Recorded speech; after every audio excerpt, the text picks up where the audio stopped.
Sathi makabheke emhlabeni abona the way abantu banobudlelwano obuhle ngakhona noNkulunkulu angayithandisisi le ndaba. Bese ke ayenza i-test noma i-exam kuma-demonayo 3. Bekanombuzo wodwa nje athi yini engayenza ukuthi ngibulale ubudlelwano babantu noNkulunkulu? One question. 3 demons. They had good part that exam, that test. The first demon, leza ke kuSathane lathi ngizotshela abantu ukuthi uNkulunkulu akekho.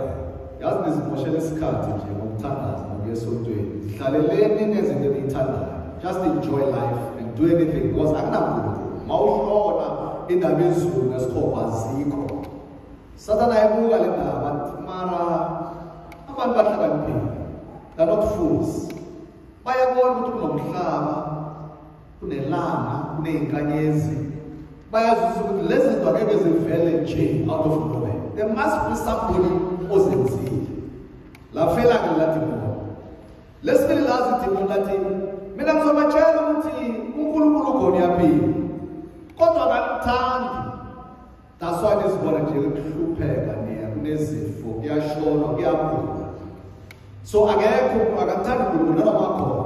So noma azama ke ungena isonto uthandaza kuyafana ngoba uzoya esikhongweni. Ayibuka uSathane le ndaba. Athi kodwa iyazama le nto ishoyo kodwa bayazi ukuthi uJesu uyabafela emqondweni. So indaba yakhe ayikho because bayazi ukuthi ngeke umuntu ayenze into engaka angabathandi. Lafela ke le demon. Lesithathu lazi idemon lathi mina ngizobatshela ngithi uNkulunkulu khona yaphila futhi uyamthanda. That's why ayathumela indodana yakhe ukuthi aphele emqondweni. Kodwa nayo indaba angeke eze anytime soon, angeke abuye. That's why it's 2000 years now since ambile akabuyanga. So just enjoy. We enjoy it. Uthi masozoshona ke bese uguquke ke uwe enkonzweni.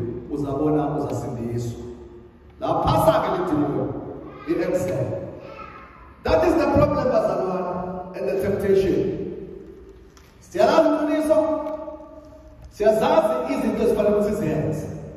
Kodwa inkinga ukuthi ngizoyenza. Postponing ayizoyenza. Next week kusasa. Next month entambama. Next year. And this is the temptation for Satan as far as we know what should be done. We understand what is right. We know what to do. Inking out what to postpone. And that is the problem as Zobana. Sometimes Silusa isn't not I don't start to do in the Father's his hands.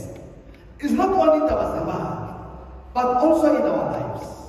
Remember, in a plan entered this way. Hasn't forgotten the Noami, Logo, Nanokia. Kota, I'm the car. Remember, I've got good plans for my family, for my husband. Hasn't forgotten the Ungami, Logo, Nanokia. Forgetting Ganizami, Lendo, Nale. Kota is cards of the card. Asiko, Nia postpone. Maybe the I've got good plans for my family. For the but the problem I'm bad. Since na koki lobol na bad. Since in terms of 10 years bunch. You look your plan, your plan, I don't do it. Since you don't diet, exercise. Yeah, I've got a good plan. Yeah, they will pull up full exercise. Yes, in prison. Yeah, full diet. In prison.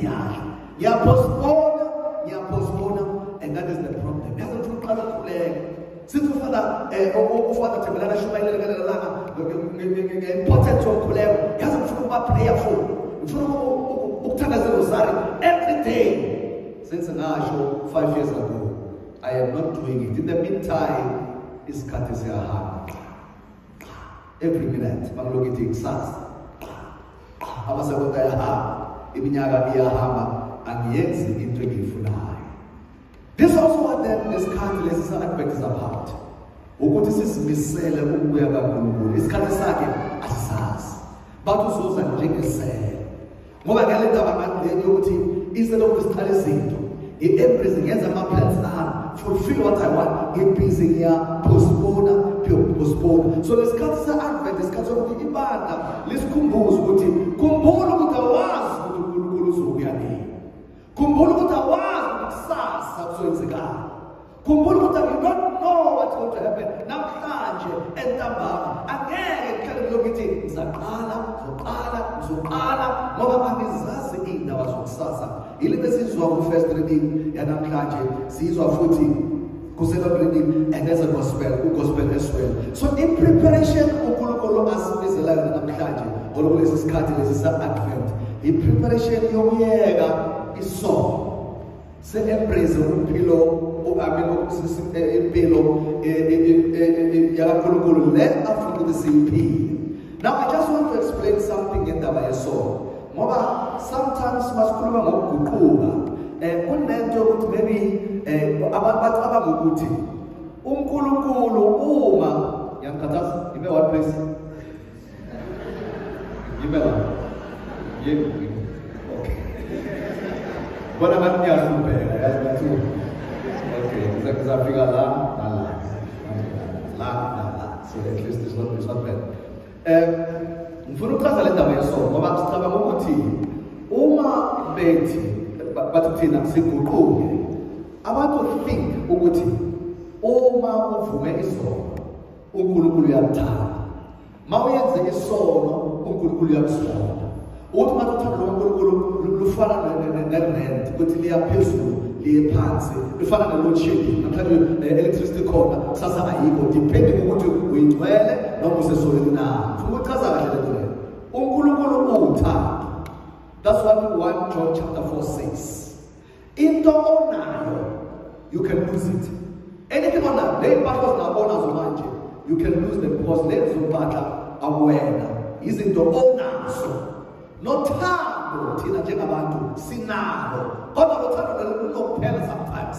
Ngiyakwazi ngoba ngithi umuntu uyamthanda eqaleni kodwa enze something ongayithandi bese lo thando luqala ukuthi luphumuke lungasabi khona.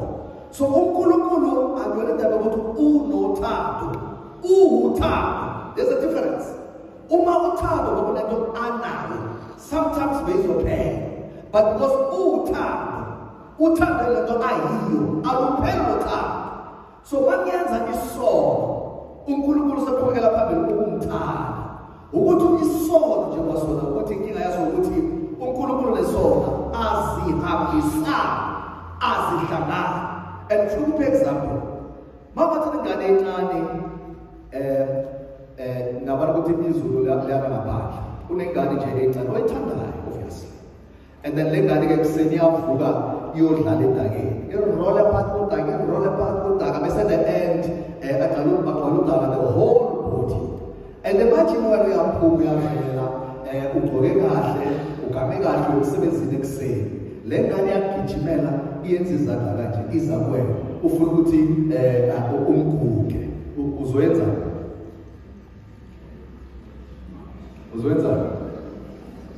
uzomguga ne yawona sure. It's not a tricky question, it's just a straightforward question. There is no trick in it. Uzoyenza ugcoke impahla ezimhlophe ingane yeza kuwe igcwele udaka everywhere uyemsebenzini uyomguga ne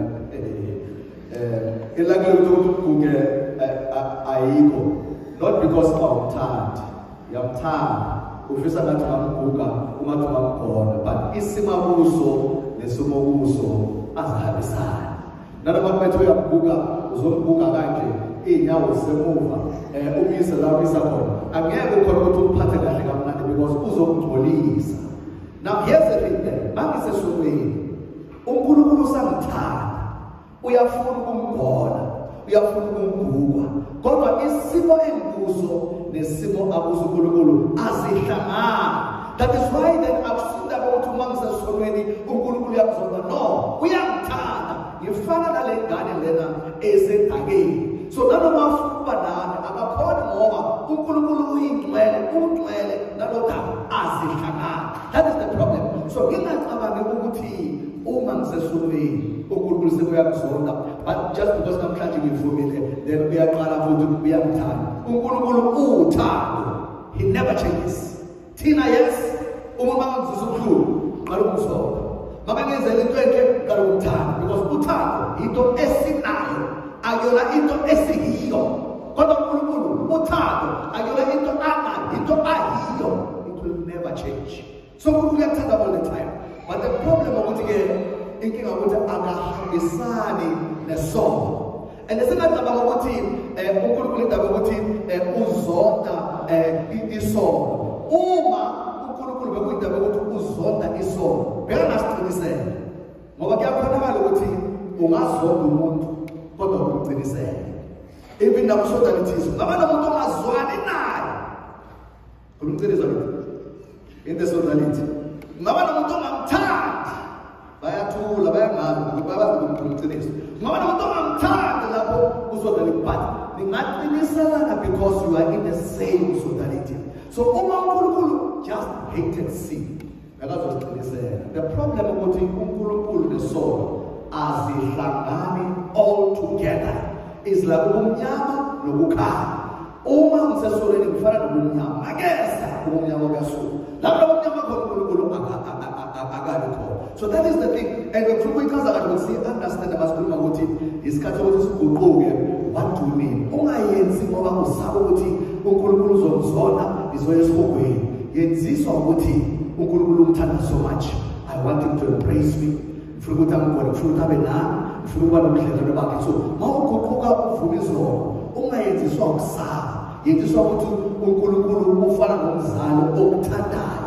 Uyenze ngomdlandla because you are ready to enter into this relationship with uNkulunkulu. So if ulana namhlanje ke because we are feeling bad, we can yenza isono, uNkulunkulu akasakuthandi. Sifuna ukuthi wazi namhlanje ukuthi uNkulunkulu akenzeki ukuthi akakuthandi.